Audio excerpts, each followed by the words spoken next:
Everyone, स्वागत है आपका अपने परिवार एमएस क्लासेस में। तो दोस्तों, आज हम इस वीडियो में बात करने वाले हैं कि गणित की पढ़ाई कैसे की जाए। ठीक है दोस्तों, तो यदि आप हमारे चैनल पर नए हैं तो चैनल को लाइक, सब्सक्राइब और शेयर करना बिल्कुल न भूलिएगा। तो दोस्तों, जैसा कि हमारे बहुत सारे भाई बहन ऐसे हैं जिनके मुख से ये सुनने में आता है कि हमारा गणित कमज़ोर है। ठीक है दोस्तों, आज हम इसी कमजोरी को दूर करने के लिए क्या हमारे उपाय होने चाहिए, इसी बिंदु पर हम चर्चा करेंगे। दोस्तों, जब आप सवाल लगाते हो, मैथ को जब आप लगाते हो, तो आपके सामने तमाम समस्याएं आती हैं तब जब आपका बेसिक क्लियर नहीं होता। ठीक है दोस्तों, हम आपको बता दें, कुछ भी शुरू करने से पहले हम आपको इतना बता दे रहे हैं, गणित अपने आप में एक बहुत सरल विषय है। ठीक है दोस्तों, सरल क्यों है?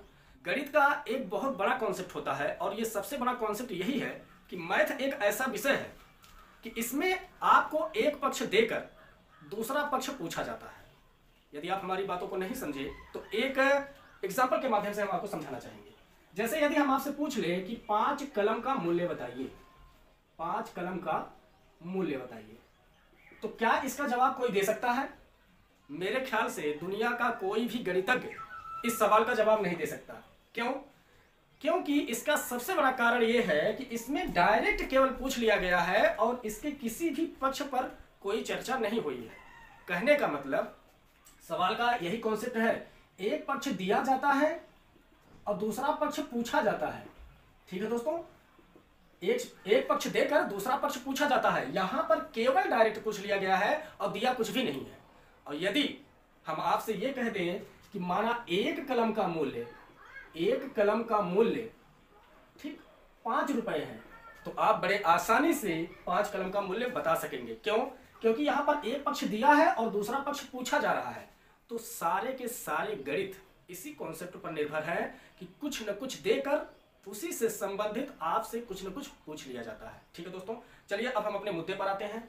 गणित, जो हमारे भाई बहन ये कहते हैं कि गणित हमारा कमजोर है, तो उस कमजोरी को दूर करने का सबसे बड़ा उपाय यही है कि सबसे पहले आप अपने बेसिक को क्लियर कीजिए। ठीक है, अब बेसिक क्लियर करने का क्या मतलब होता है? जैसे पक्षांतर का नियम, यह आपका क्लियर होना चाहिए कि पक्षांतर करने पर कौन सा चिन्ह किस चिन्ह में बदल जाता है। दूसरी बात, चिन्हों का संबंध, जो चिन्ह परिपाटी नियम होता है कि प्लस प्लस जुड़ेंगे क्या होगा, प्लस माइनस आ गया क्या होगा, माइनस माइनस आ गया क्या होगा, ये चिन्हों का संबंध। और जोड़, घटाना, गुणा और भाग, ये चारों कॉन्सेप्ट आपके क्लियर होने चाहिए कि ये किस प्रकार से कैसे किया जाता है। बाकी चीजें जो छोटी मोटी चीजें हैं, जैसे आरोही अवरोही क्रम, सम विषम पहचाना, भाज्य भाज्य संख्या पहचाना, ये सब सारी चीजें आपकी क्लियर होनी चाहिए। ठीक है दोस्तों, तो कहने का तात्पर्य ये है कि यदि आपका बेसिक मजबूत रहेगा तो आपका मैथ भी मजबूत होगा। मैथ के मजबूती का सबसे बड़ा रीजन होता है कि आपका बेसिक क्लियर होना चाहिए। ठीक है दोस्तों, आपका शुरुआती दौर के जो छोटे छोटे कॉन्सेप्ट होते हैं गणित के, वो आपके क्लियर होने चाहिए। अब ये क्लियर कैसे होगा? यह आप अपने आप से नहीं कर सकेंगे। आप जिस क्लास में हो, बस उस सवाल को लगाना शुरू कर दो। क्या करना है आपको? जिस क्लास में है आप उस सवाल को लगाना शुरू कर दें। जब आप उस सवाल को लगाते हैं तो वहां पर आपको कुछ ना कुछ समस्याएं जरूर आएंगी कि अब इसके आगे क्या होगा। तो जब इसके आगे क्या होगा तो उस समस्या का समाधान आप अपने बुक के माध्यम से कीजिए, या ऑफलाइन कोचिंग के माध्यम से कीजिए, या फिर यूट्यूब चैनल के माध्यम से कीजिए। आपका वह कॉन्सेप्ट जब क्लियर हो जाएगा तो वो सारी बातें आपके दिमाग में बैठ जाएंगी। जब लगातार इस प्रक्रिया से आप गुजरेंगे तो आपके अंदर जरूर शुद्धता आएगी। ठीक है दोस्तों, और गणित का सबसे बड़ी बात है, लोग कहते हैं ना गणित अभ्यास पे टिकी है, तो ज्यादा से ज्यादा इसका आप अभ्यास करें। ठीक है दोस्तों, अभ्यास करने से क्या होता है? अभ्यास करने से यह होता है कि जहां पर आपको समस्याएं आएंगी उसका बेसिक कॉन्सेप्ट आपको क्लियर होता रहेगा। दूसरी चीज, ठीक है, अभ्यास करने से आपका क्या बना रहेगा? आपकी गतिशीलता बनी रहेगी, आपका जो स्पीड है वह आपका बना रहेगा। ठीक है, तीसरी चीज, अभ्यास करने से क्या होगी? शुद्धता आएगी। क्या आएगी? शुद्धता। जितने ज्यादा आप प्रैक्टिस करेंगे उतने ज्यादा आप अच्छे से अच्छे तरीके से सवाल को लगा पाएंगे। ठीक है, और तीसरी बात जो है, इसमें आपका आत्मविश्वास भी बढ़ेगा।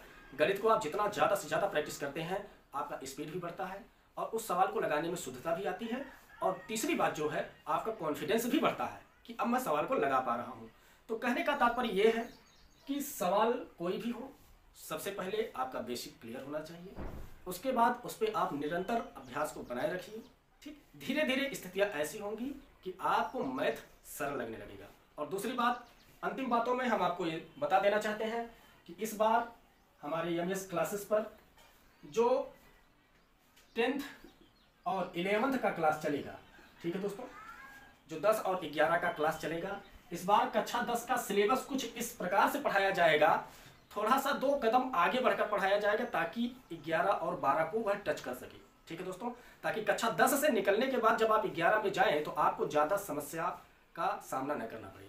तो कुछ इस कदर हम लोग इस बार प्लानिंग किए हैं, चाहे वो मैथ हो या फिजिक्स हो या केमिस्ट्री हो। कक्षा 10 वालों की पढ़ाई आपके सिलेबस के अकॉर्डिंग होगी और एकदम नवीनतम तरीके से होगी और 2 कदम 3 कदम और आगे बढ़कर पढ़ाया जाएगा। कहने का मतलब थोड़ा सा डीप में पढ़ाई इस बार होनी है, और डीप में इसलिए होनी है कि ताकि वह अगले क्लास के लिए किसी भी प्रकार से किसी समस्या का सामना न करना पड़े आपको। ठीक है दोस्तों, तो कुछ इस प्रकार की प्लानिंग के साथ हम लोग इस बार आपके सामने उपस्थित होंगे अपनी क्लास को लेकर।